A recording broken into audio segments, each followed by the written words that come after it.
En fait, les données, c'est bien plus qu'une simple collection de faits. Elles sont structurées par des règles cachées, des logiques invisibles qui organisent tout. Aujourd'hui, on va jouer les détectives pour mettre en lumière ces règles et surtout pour remettre un peu d'ordre dans le chaos. Et voici notre scène de crime. Bon, à première vue, ce tableau sur des étudiants a l'air tout à fait normal. Mais si on regarde d'un peu plus près, il y a quelque chose qui cloche. Certaines informations se répètent encore et encore. Non seulement ce n'est pas très propre, mais ça peut créer de vrais problèmes. Alors, le coupable, c'est la redondance. L'adresse BD Al-Mouahidine et la ville Rabat sont recopiées pour chaque étudiant de l'établissement ETA. C'est notre premier indice. Voyons un peu comment on peut résoudre cette énigme. Ok, voici notre plan d'enquête. D'abord, on va se pencher sur ce problème de données répétitives. Ensuite, on découvrira le concept clé, les dépendances fonctionnelles. On verra qu'il en existe plusieurs types, on apprendra à les débusquer sur le terrain, et pour finir, on assemblera toutes les pièces du puzzle. Allez, première étape, il faut bien comprendre pourquoi ces répétitions sont si problématiques. Ce n'est pas juste une question d'esthétique, c'est une véritable faille dans la manière dont les données sont conçues. Alors, comment on arrange ça sans perdre d'informations au passage ? Eh bien, le secret, ce n'est pas de s'attaquer aux données elles-mêmes, mais de comprendre les relations, ces fameuses règles invisibles qui les relient entre elles. Et voilà la première partie de la solution. Hop, on sépare les informations qui concernent directement les étudiants. Chaque ligne ne parle plus que d'une seule personne et de son établissement. C'est tout de suite beaucoup plus clair. Et dans un deuxième temps, on isole les informations sur les établissements. Là, ça saute aux yeux. Un établissement a une seule adresse et une seule ville. Toute la répétition a disparu. Mais au fond, pourquoi est-ce que ça marche?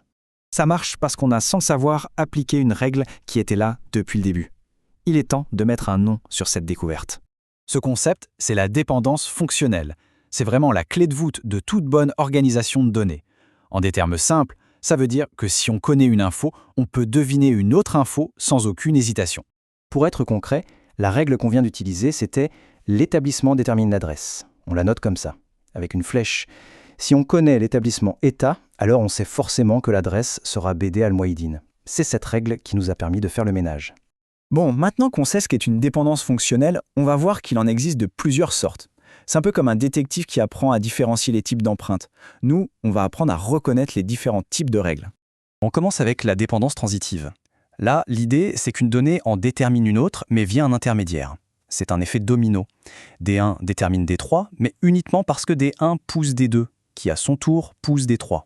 Prenons un cas pratique. Si le numéro de la facture nous donne l'identifiant du commercial et que cet identifiant nous donne son nom, eh bien par ricochet, le numéro de la facture nous donne aussi le nom du commercial.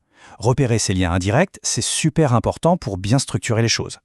Parfois, un seul indice ne suffit pas pour résoudre l'énigme. Il faut en combiner plusieurs. C'est le principe de la dépendance composée. Par exemple, pour savoir quel prof fait cours, il ne suffit pas de connaître la classe, il faut aussi connaître la matière enseignée. Et ça s'écrit exactement comme ça. On met les deux informations sources ensemble, classe et discipline, avant la flèche. C'est la combinaison des deux qui, sans ambiguïté, nous donne le nom du professeur.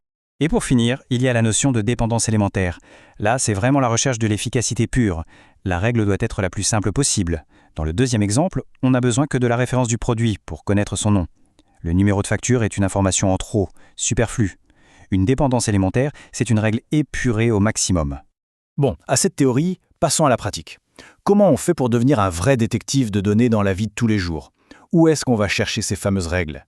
Eh bien, la première source d'indices, c'est tout simplement le langage humain. Il faut écouter les gens, lire les règles de gestion de l'entreprise. Cette petite phrase, par exemple, qui sort tout droit d'un document interne, elle contient une dépendance fonctionnelle évidente. Et c'est là que ça devient intéressant. Les mots fournisseurs exclusifs pour chaque article se traduisent directement dans notre notation. La référence de l'article détermine le code du fournisseur. On a transformé une phrase en français en une règle logique de données. Les indices se cachent aussi dans des documents du quotidien. Un simple formulaire client nous crie que la référence client détermine le nom et l'adresse. Un tableau qui associe des appartements à des propriétaires nous dit qu'un appartement n'a qu'un seul propriétaire. En fait, il suffit d'observer comment l'information est déjà structurée. Ok, on a collecté pas mal d'indices un peu partout. Il est temps de tout mettre ensemble pour enfin voir l'image dans sa globalité. Il faut imaginer que chaque dépendance qu'on a trouvée, c'est un petit chemin sur une grande carte. Pris séparément, ces chemins sont utiles, mais c'est seulement en les assemblant tous qu'on obtient le plan complet de tout le système. Et voilà le résultat final, le graphe de dépendance. C'est notre plan directeur. D'un seul coup d'œil, On voit comment toutes les informations d'un bon de commande sont connectées. Le numéro de commande détermine la date et le client. La référence de la pièce détermine son nom, son prix. La structure qui était cachée est maintenant parfaitement claire et visible. Au final, comprendre ces dépendances, ça va bien au-delà de la technique. C'est apprendre à déchiffrer la logique même de l'information. Alors, la question reste ouverte. Que ce soit au travail ou dans la vie de tous les jours, quelles sont les règles invisibles qui structurent le monde qui nous entoure ?